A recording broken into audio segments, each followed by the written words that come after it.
धर्म को लेकर नेताजी क्या सोचते थे, थोड़ा सा आज आपको विस्तार से बताएंगे। कुछ घटनाओं के जरिए बताने की वजह से ये वीडियो थोड़ी सी लंबी होने वाली है, इसलिए मैंने इसे 2 पार्ट में डिवाइड कर दिया। ये पहला पार्ट है। हेलो एवरीवन, मेरा नाम है अबू हुसैन और मैं आज आपको कुछ ऐसी घटनाओं के बारे में बताने वाला हूं जिसे सुनने के बाद में आपके रोंगटे खड़े होने वाले हैं। दोस्तों, ये वीडियो देखने के बाद में अगर आपको अच्छी लगे तो प्लीज इसे लाइक और शेयर जरूर कर देना। कोई सुझाव है तो कमेंट बॉक्स में बताना और इस चैनल को सब्सक्राइब करना तो बिल्कुल मत भूलिएगा। दिन था 22 फरवरी 1944, जगह बर्मा के रंगून में आजाद हिंद फौज के हेडक्वार्टर्स। समय रात के 10:30 बजे। लकड़ी के बने 2 तला बंगलों में नेताजी ऊपर वाले फ्लोर पे थे। भास्करन उनके ठीक बगल वाले रूम में बैठ के कुछ चिट्ठियां टाइप कर रहे थे।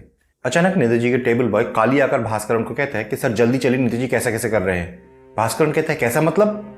काली कहता है नेताजी शायद रो रहे हैं। भास्करन सोचता है कि कैसे, कोई खराब खबर मिली है क्या? लेकिन अगर ऐसा कोई खबर आता ही तो वो भास्करन के जरिए ही जाता, लेकिन ऐसा तो कोई खबर उसके कानों तक आया नहीं है। तो वो जल्दी से निकल के नेताजी के रूम में जाता है और जाके देखता है कि नेताजी दोनों हाथों से मुंह ढाक के रो रहे थे। भास्करन को देखकर मुंह ऊपर करते हैं तो वो देख के भास्करन को समझ में आता है कि कुछ ना कुछ खराब तो हुआ ही है। वो भास्करन को कहते हैं कि माँ चल बसी। भास्करन सोचता है कि नेताजी की माँ तो बहुत पहले ही गुजर गई थी, तो क्या देशबंधु चित्तरंजन दास जी की बीवी, जिन्हें नेताजी माँ करके बुलाते थे? ये सभी भास्करन मन ही मन सोच रहा था।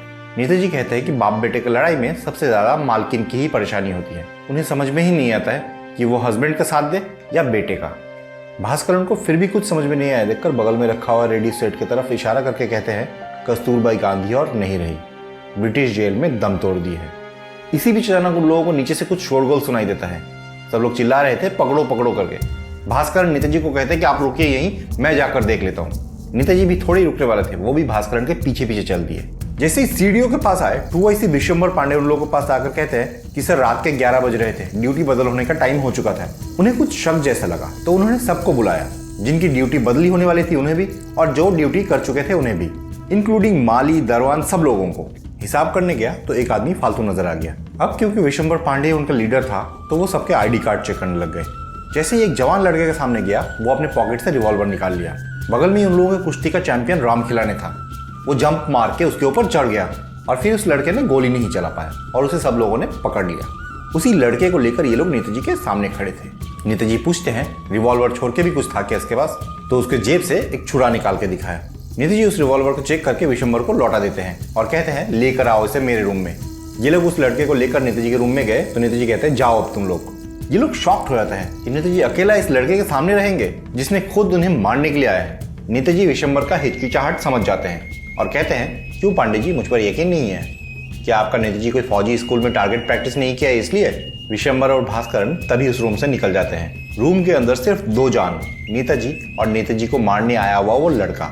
विशंबर और भास्करन उस रूम के बाहर आकर खड़े हो गए थे। रूम के अंदर दिए गए वो 15 मिनट इन लोगों के लिए कई जमानों के समान था, क्योंकि इन लोगों को पूरी तरह से डर सता रहा था। विशंबर ने भी बाहर के बाकी गार्ड्स को तैनात कर दिया कि वो आदमी अगर भागने का कोशिश करे तो सीधा उस पर गोली चलाई जाए।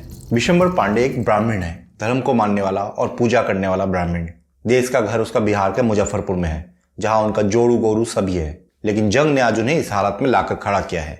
उसका एक कहानी भास्करन को पता चलता है, जिसमें खुद हनुमान या महावीर जी आकर उन्हें सपने में कहा है कि नेताजी के ऊपर दुश्मन अटैक करने वाले हैं, और ये कहानी वो अपने दोस्त महावीर को बताया था। महावीर ने अपने बॉस को बताया, फिर बॉस ने इससे पूछा, तब जाकर इसने अपने सिक्योरिटी कमांडेंट के पास में स्वीकार किया कि सपने में उसने क्या देखा था।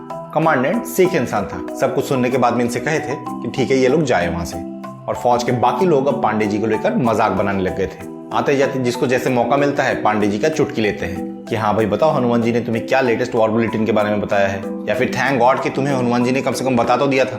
खैर चुटकी तो वो लेते थे, लेकिन घटना उनके सपने देखने के सिर्फ 7 दिन बाद का ही है।